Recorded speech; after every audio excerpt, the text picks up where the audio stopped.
Good morning. Now, this is 20th of March 2020. The following video is regarding coronavirus. How is it to be 1 week at home and working? All the team in Candina group has coped very well indeed, and we have been digitally prepared for emergency situations. This really has improved our capability of taking over ships from competitors, and that is what we are currently doing non-stop 24/7, non-holidays, non-San Jose yesterday. So now the situation in the future is basic statistics. I don't really think that the current leaders understand the basic statistics. So we have 2 plus 2 is 4. Now 4 plus 4 is 8. So day number 1 we have 4. Day number 2 we have 8. Yes, 8. Now day number 3 we have 8 plus 8, 16 coronavirus.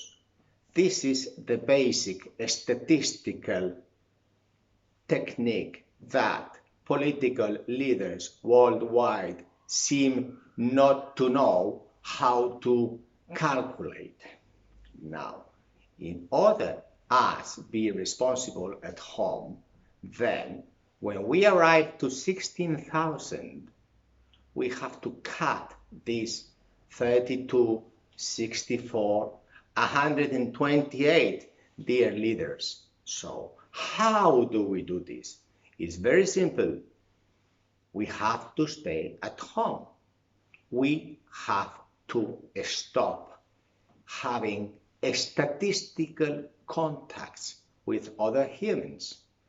If I go today for bread and I go 7 days per week, 7, then I have 7 more statistical chances to get the virus.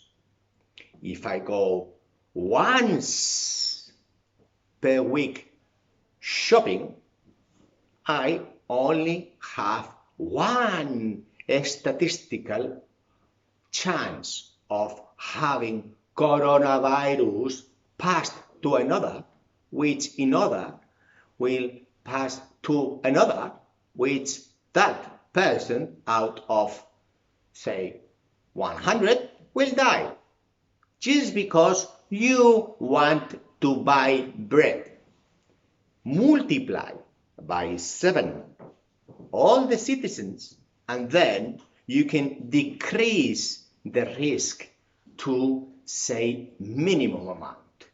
If you have public meetings like prime ministers and the Congress, they are having constantly in the television, then you are multiplying by the number of people in the meeting.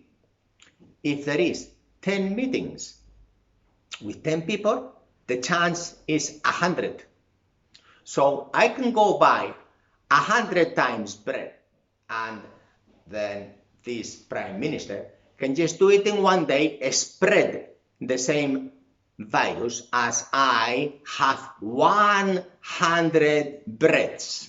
This is very simple. So if the political leaders start to understand basic statistics, we can eliminate this virus very fast. This is a message for third world countries, because in the first world countries we have not been able to cope so efficiently.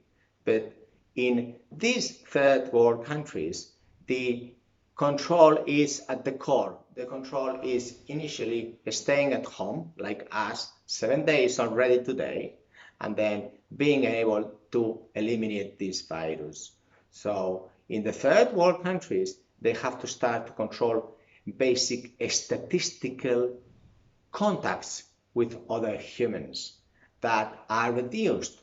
Simple act like buying bread is you can reduce by 7 the percentage that this virus is going to grow exponentially. Well, we can get into more complicated statistics, exponential figures, 7 times, 7 times, 7 times. But in reality, it is very simple fact that if we all stay at home and reduce the maximum possible the human contacts, then we are responsibly saving lives. It's very simple. This to happen, the public system has to digitalize itself. Now we have palaces of justice, we have administration situations that need personal attendance for signatures, so we need to have a digital system.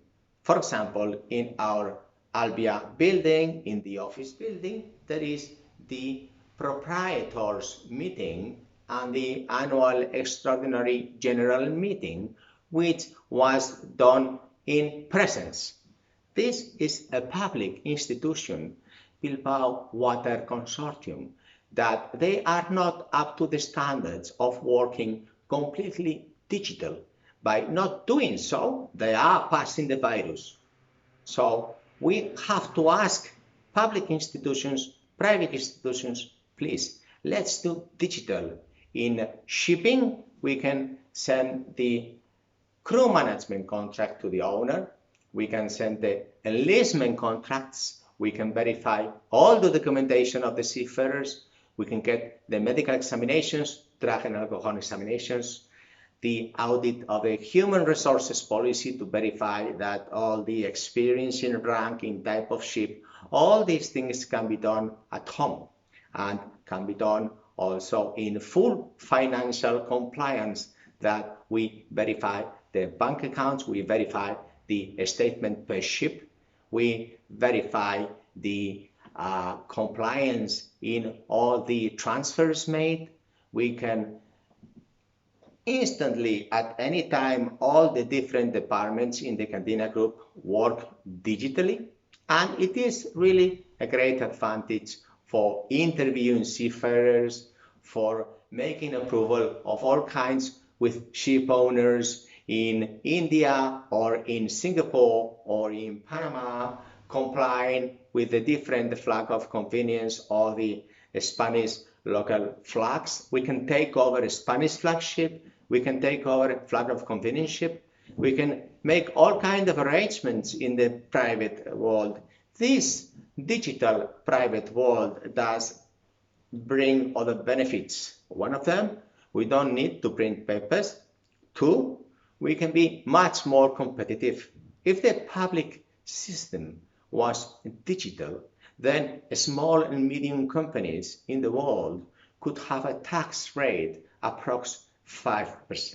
Then why is this it? Because it is not possible that in the United States they have some individual tax rate. In Spain they have a different one, whilst the virus is same for everybody.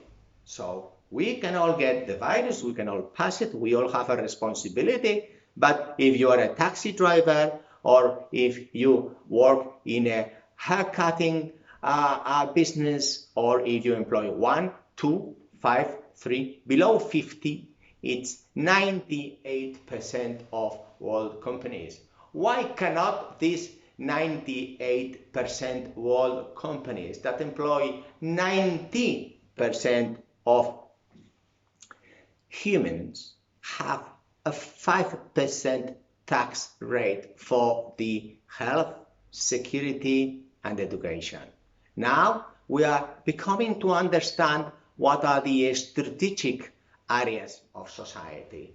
In the public side, it is very clear that health, it is a huge strategical area, that doctors are fighting without PPEs, that the hospitals are not ready, there is not enough oxygen, there is not enough emergency intensive care units, there is not enough preparation for this, there is not enough doctors, nurses, so on. The courses and the education, which is the next area, are very old-fashioned. How much training do we need to change oxygen to a person that is going to live and dead? And then how much training do we need to do tests? Do you need to be really an intellectual with 10 years doctor degree to do a test safely? Or do you simply need to put oxygen to a person and then get 10 years university for this and then 2 years experience here and there? How many doctors does the world need? What do the humans really need? This is very critical. Regarding the education, we have another area, which is how to be prepared for this in the future, to have our kids being trained at home. Why is it so difficult that our kids are trained at home? Why is it so difficult? They know how to multiply and to avoid the risk of coronavirus. 7 times you go for bread, times 7 the risk. Did you learn that, my son? Did you learn that? Can you multiply, please? Be responsible. Then we have the security. Yes, unfortunately, we have to go towards that. Who has priority in this society? Does a seafarer going to a merchant ship and then making transport of cargo, of insulin or of water, milk, bread, soya, food, PPEs, personal protection equipment, oxygen? Is it important that a merchant seafarer does have priority in airports, in planes, everywhere? Why did we underestimate these seafarers? Does the security forces understand that it is so critical and crucial to have merchant ships working? Well, you can see them there. Yes, it is very important. This coronavirus is really teaching us what is strategically important. Do we need strategically to have taxes for more than health, security, and education? I don't think so. Well, you are the ones that vote. You are the ones that have to be trained. For the moment, we will continue at home. We will look forward that we all act responsibly. And then, unfortunately, we will have to keep on working at home. And this is really a thank you for all the health and sanitary workers in the world. Great job. Thank you very much for all of you. Bye.